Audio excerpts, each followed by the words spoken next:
from my own personal experience, inheriting money from my grandpa, I know that I can say that I've been giving a lot of blessings through that, but I can also say that money without a bigger purpose to it just produces more anxiety. And so one, I just want to lean in and spend the time with clients to go really deep and help them figure out that purpose. And two,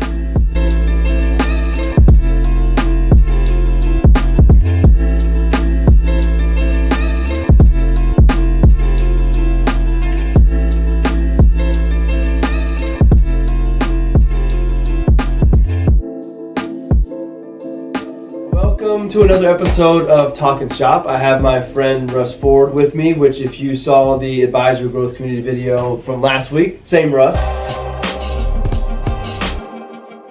But he brought something up that's pretty cool, that it was basically a year ago around this time, which was the first time we met. Yeah. And that was before you launched your firm, right? Yeah, so it was almost exactly a year ago, I think, looking back at our text threads, that I sat at this table and I was like, at my old firm, not super happy, thinking about launching my own firm. And you were one of the first guys that I talked to be like, what's this all about? Can I do it? Should I do it? And you were like, do it now. And yeah, we're sitting here exactly a year from then talking about it. So it's kind of cool. I'm a very optimistic person, and I can see success in people. I really want them to follow their passions. Did I steer you down the wrong path, or did you make the right decision? I can say, I mean, maybe I'm in the honeymoon period still, but I would say life is light years different than it was in such a positive way for me. And I think part of being steered down this path, the way that's impacted me is just me learning so much about what my why and my purpose was, and doing just self-discovery is what like launching my own business really forced me to do, and line up my values with, you know, my business. And so it's been an amazing self-discovery path and self-awareness path that's led to some really awesome times. So, and it's hard, don't get me wrong, right, but it's been a lot of fun. So, well, thank you, I'd say. No, you're welcome. I wasn't looking for that. I think the key is that you're able to align your business with your values. Yeah. And yeah.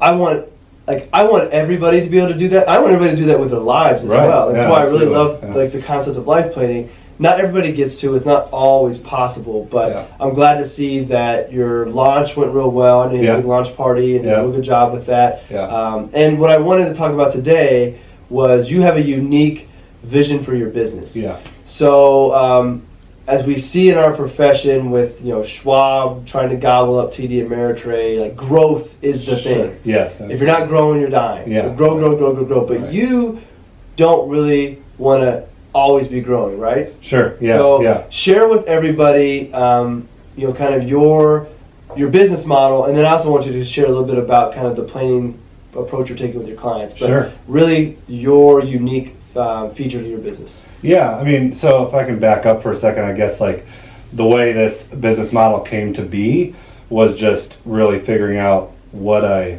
wasn't liking about my old business model at a bigger firm, where it was just, you know, kind of more all the time, constantly incentivized to sell more and get to the next client, the next sale, instead of working really deep with clients. And so I was always stretched way too thin. It wasn't a good recipe for me. In my honest opinion, I wasn't giving it my all to every individual client because I was just stretched way too thin. And it was when I was in my good moments in the last 6 years in financial planning in my old business models, people would joke with me about how, you know, I'm like their marriage counselor or something like that, right? And those would always be the conversations that I enjoyed the most, right? Where we're diving that deep into stuff. That it's just truly meaningful. And so I wanted to build a business model where I could really invest that kind of time into people. And so that really spawned the business model. And I guess the key tenets of what, you know, you're bringing up would be, I'm limiting it to 40 clients, and it's just me at my firm right now, so that's 40 clients total. But if there are other advisors, it might be 40 clients per advisor. We'll see. I don't know if that'll become a thing or not. 40 clients and then flat and capped fees. So I'm not charging percents of assets. I'm not making commissions, which, I mean, that's not new. There's lots of other advisors doing that. But my also personal viewpoint has been that, like from my own personal experience, inheriting money from my grandpa, I know that I can say that I've been giving a lot of blessings through that, but I can also say that money without a bigger purpose to it just produces more anxiety. And so one, I just want to lean in and spend the time with clients to go really deep and help them figure out that purpose. And two, if you add up the flat and capped fees and the limited number of clients, like I'm just not about more and more and more, right? I think there's more to life than that. So yeah, I mean, I really like that comment that money without purpose just brings more anxiety. Yeah. I'm going to use that as the intro clip to the video. I thought that was great. Is that something that, like, not to get too deep, is that something that you personally felt? Oh, absolutely. I mean, it's a big part of my life story and money story, if you will, which, I mean, I do think that those two things are intertwined, and why I do what I do. But I've gotten more comfortable with sharing it. But yeah, I mean, I have always struggled with, I mean, I didn't always know to call it this, but anxiety, even depression, if you will.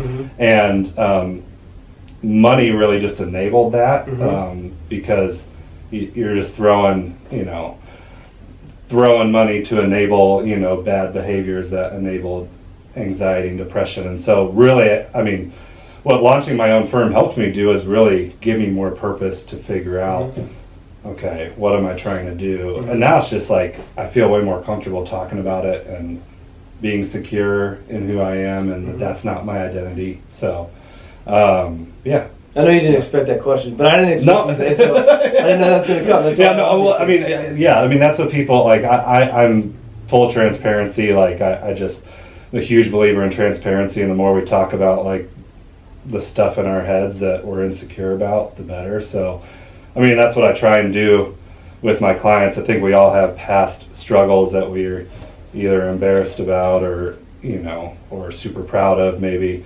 But the more we understand those, I think the better off we'll be. Yeah. So I actually, this is kind of a random thought, but I'll just share it. I was listening to a podcast recently, an interview, this isn't political at all, but with Monica Lewinsky, of all people. And she is this big, long interview, and what she's done out of, like, a crazy young adulthood, right, with her life and spawning purpose to help others out of, like, her own journey and story is pretty amazing. And there was a quote in there from her about focusing on moving forward rather than just moving on, because moving on to her feels like you're just trying to, like, erase the past, right, that it never happened.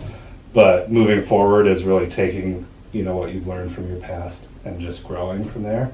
And so yeah, I mean, with my own money story, I'm not trying to ignore, my own insecurities from the past. It's just learning a lot from it and sharing it. So why 40 clients? It's a good question. I mean, it's slightly arbitrary. Right. I mean, I'm not going to lie. The way I got to it was just trying to figure out back into, well, how many hours do I think it takes to spend with each client the way I want to spend it, behind the scenes and face-to-face with clients. Talked with all sorts of other advisors, starting with yourself a year ago, and then many advisors since then, and figured out different models. There were some other advisors around the country that limited clients, and that had similar types of focuses, and that limited to that number. So that's where I picked the number from. I don't pretend to have it all figured out right now. Like, maybe 2 years from now we're sitting here and I've adjusted that slightly, right? Which is okay. Yeah, right. It's part of being a business owner, but I feel like it's a really good starting point, And it's funny, the question I've actually gotten from clients, because I've, like, put that out there transparently, is actually, it's the opposite question of what I thought of, like, well, why not more? It's also, they're actually like, do you think you can really provide service for that many clients? Mm-hmm. And I'm like, well, I actually don't, unless I get good at my processes behind the scenes, which is what I'm working on now. But, you know, like, it just depends, right? Like, if they're looking for more than just one meeting a year, then I need to whittle it down, right? Mm-hmm. And if they're only looking for one meeting a year, I might not be the right fit for them, right? Because that's not the level of depth I'm trying to go to. Mm-hmm. So real quick, what is your, like, do you have a niche, or who's your client? Yeah, that's a good question. So it's not the most specific niche in the world. I'd say it's more based on mindset than anything. Like, one, I'm looking for clients that want to collaborate, right? Mm-hmm.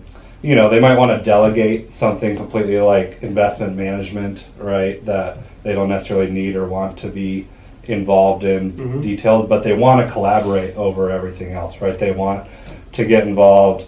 They want to be, you know, have almost a friend-like relationship with me. They want to be pushed to talk about the deeper things with their money. So someone who doesn't just want one meeting a year with their financial advisor, and someone who wants to be challenged to be more generous with their money and also just really put some hardcore purpose and define that to what their money story is and their life story in general.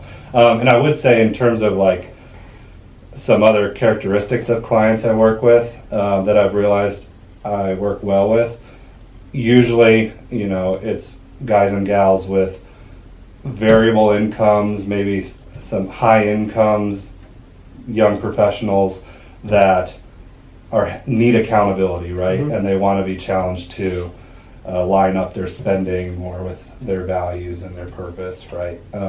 So those types of mindsets, I would say, and oftentimes people that have variable incomes, I'd say.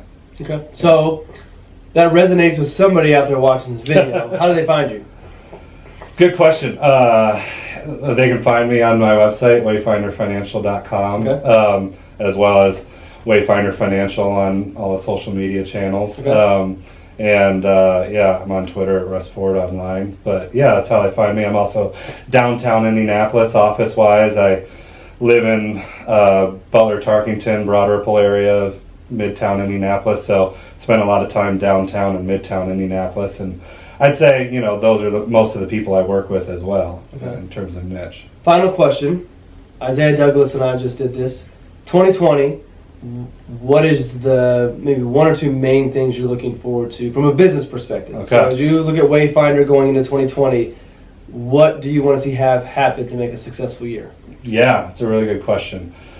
One, I think just what I've literally spent the last month or two really focusing on, and what I need to spend 2020 executing on, is getting really good at processes behind the scenes, so that I can enable myself to execute on the high level of service and client care conversations and spend that valuable face-to-face time not on rudimentary tasks, as well as just the behind the scenes time with more efficient, because I've been guilty completely in the past, this past 6.5 years of my life, recreating the wheel a lot, meeting to meeting. And so I'm really working hard behind the scenes on not doing that so that I can get more efficient. And I think that will lead to better client care is what I'm focusing on, which, then leads to growth as well. So yeah. I wish I'd have been better about processes and workflows early on. So you're smart doing it out there. I really got those down 4.5 years ago. Well, I'm lucky to have